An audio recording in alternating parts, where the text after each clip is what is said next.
people. Basically, what I say in the book Thinking for a Change is that the major difference between successful and unsuccessful people is how they think. That is a truth. The major difference. If I could do one thing for you, I would walk off of this platform today and I would come down to you and I would share with you and I would teach you how to think correctly. Because people that think correctly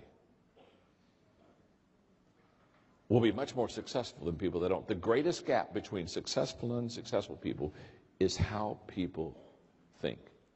And one of the things that successful people do very well is they engage in what I call reflective thinking. And reflective thinking turns experience into insight. It's where we get wisdom. And reflective thinking has the ability, we stop and we pause and we think through it until we get insight out of the experience that we've possibly had. And people that handle failure correctly, they'll talk very candidly about their failures. They're going to say, boy, back in 2002, let me tell you, I failed in this area of my business, or maybe my business went bankrupt. They'll talk very candidly about their failure, but they'll talk just as candidly about what they learned from that failure. Because people that consistently fail do not consistently fail in different areas. They consistently fail because they keep repeating the same failure over and over and over again. And successful people, they have an uncommon attitude about failure and difficulties and disappointments, and they have the ability to get back up and to understand that failure is not final and failure is not fatal. They have the ability not to take themselves so serious. Here's what I've discovered. The more insecure a person is, the more they fear failure. Fear of failure is a sign of a highly insecure person. Insecure people don't attempt things because they're so afraid that they might fail, and so they kind of back off and they say, well, I'm not going to try that. And basically what they do is they say, I would rather not try something and then, quote, not fail than to try something and fail. What I've discovered about successful people is successful people fail a lot more than unsuccessful people. Because they try things a lot more. They attempt more. They risk more. They're not afraid to engage in life. They're not afraid to step out. I saw an expression one time on a wall. It says, don't walk, you might fall. Don't look, you might see. And I went over and wrote on the bottom, don't live, you might die.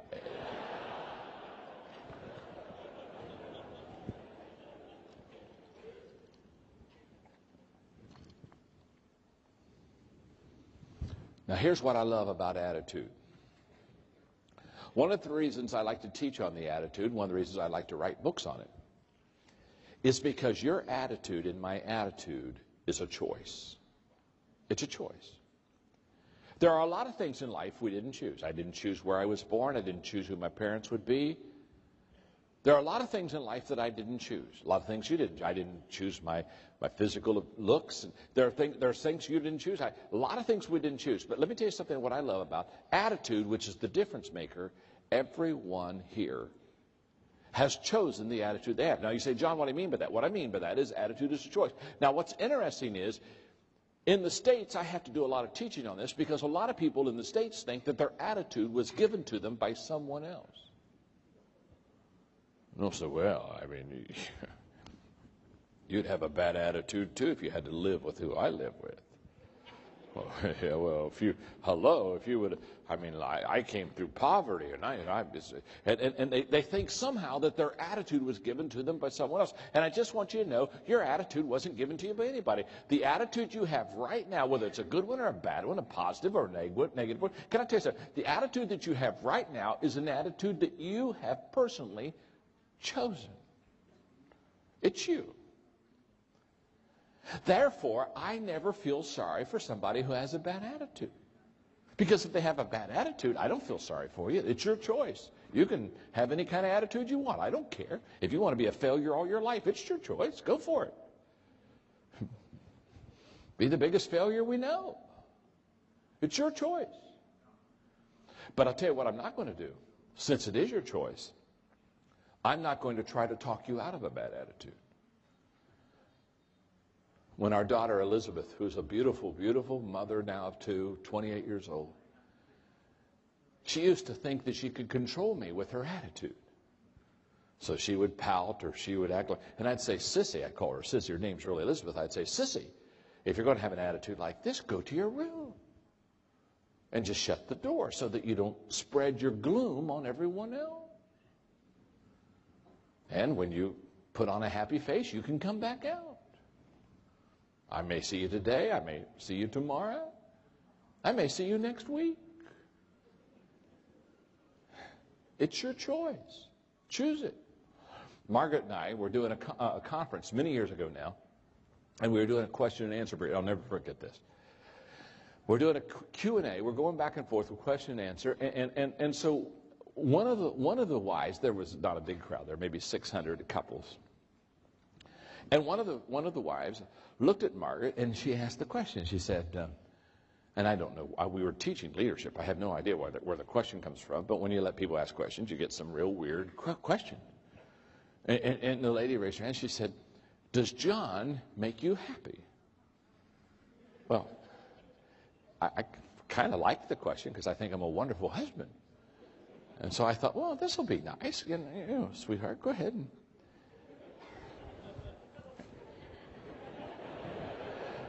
answer that question.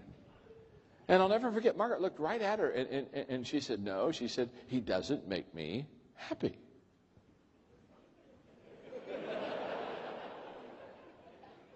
And I said, honey,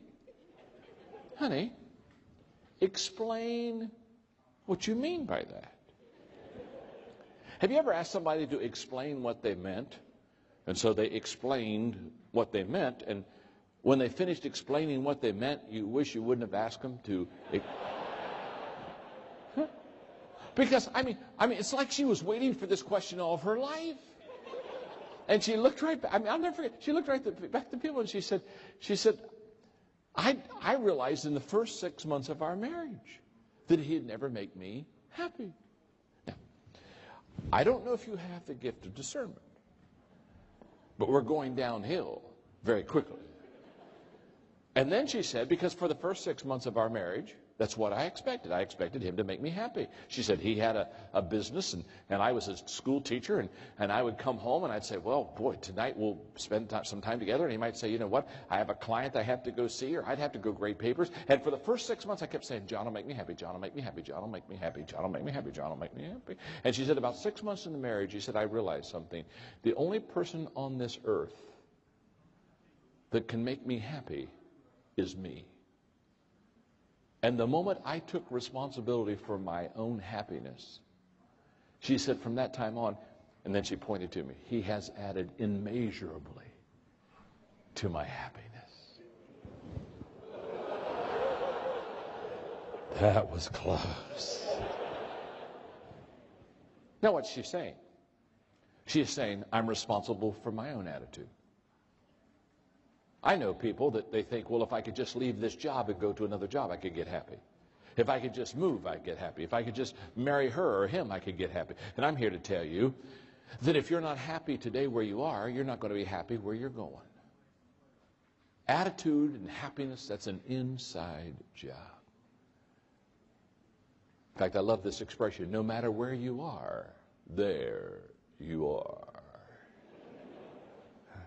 And people that are successful have an incredible attitude about adversity and difficulties and about the darkness of the hour. And they come back. They come back. They have a tenaciousness. They have a persistence in their attitude.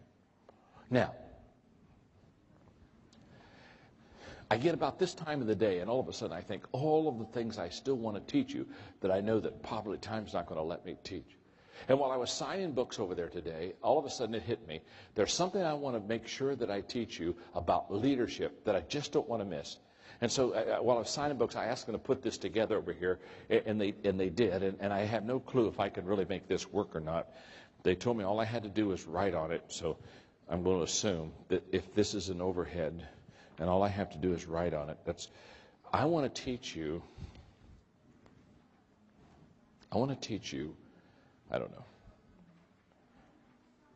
for 25 minutes. I want to teach you the 5 levels of leadership.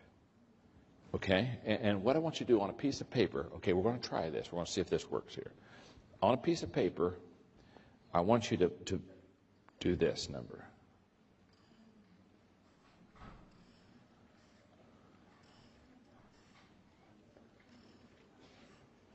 Just like that. Oh, this is good.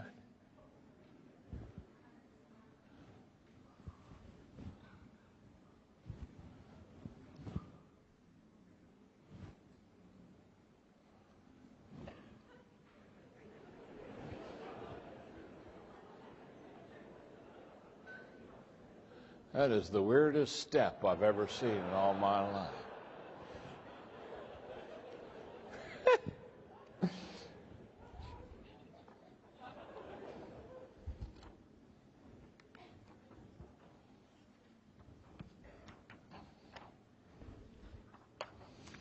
What I want you to do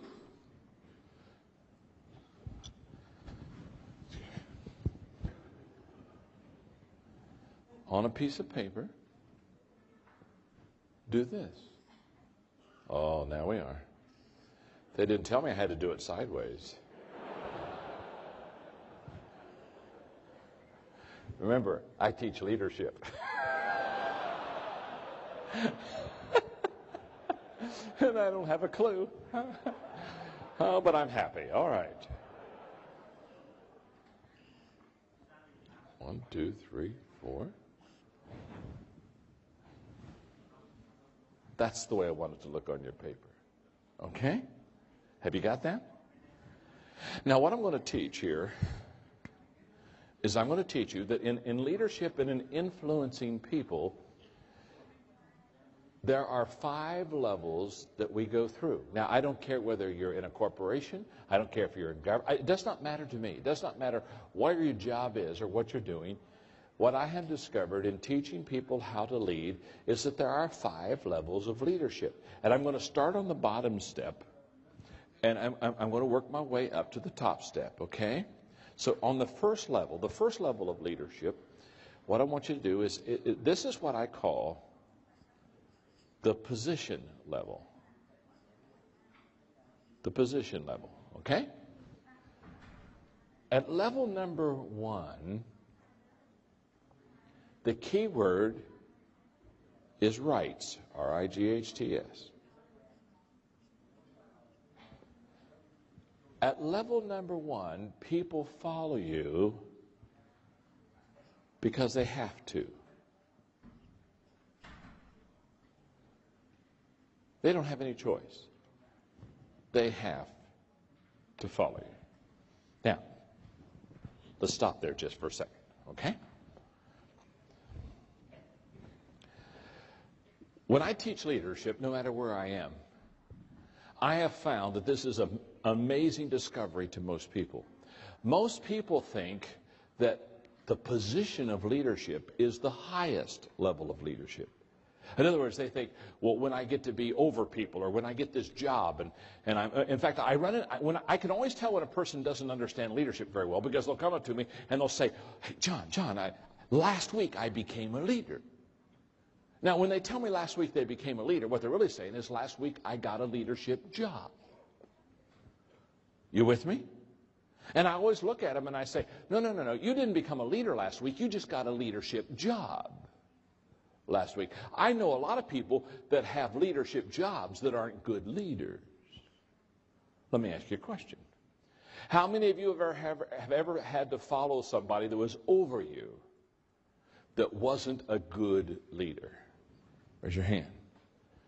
Thank you very much. Oh, here we go. Huh? It's not much fun, is it, huh? You see, just because you have the job, or just because you have the title, or just because you have the position, doesn't mean that you're a good leader. And many people, they really are amazed because they think, okay, I've got this leadership job, so now people have to follow me. In fact, look, can I tell you something? If you have to remind people that you're the leader, you're not. Leadership is influence. Nothing more. Nothing less. And the person with the greatest amount of influence at any given time, for any given reason, in any given group, is the leader of the pack. If you and I would just leave this arena right now and we go to some school, if the children were outside playing at recess, anytime you see children out on a playground, without talking to teachers or overseers at all, you and I could lean up against the fence, and in about 10 minutes we could pick out who the leaders were on the playground. Because a few kids are influencing all the rest of the kids. So when a person gets a job or a title or a position as a leader, the big mistake they make is that all of a sudden they're a leader. Let me tell you something. The position doesn't make the leader makes the position. And level number one is where we start. Now, there's nothing wrong with level number one as long as you and I both understand it's the beginning level of leadership. It's not the final, it's not the highest, it's not the best, it's the beginning level. It's where we all start. Nothing wrong with starting at level one unless we stay at level number one. Level number two. The second level of leadership is the permission level. At level number two, the permission level, the key word is relationships. At level number two, people follow us because they want to.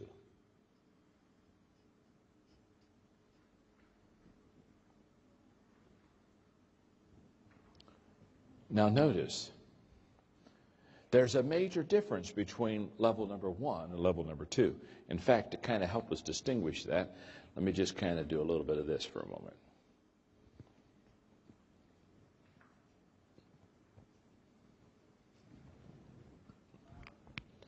At level number one, people follow you because they have to. At level number two, people follow you because they want to.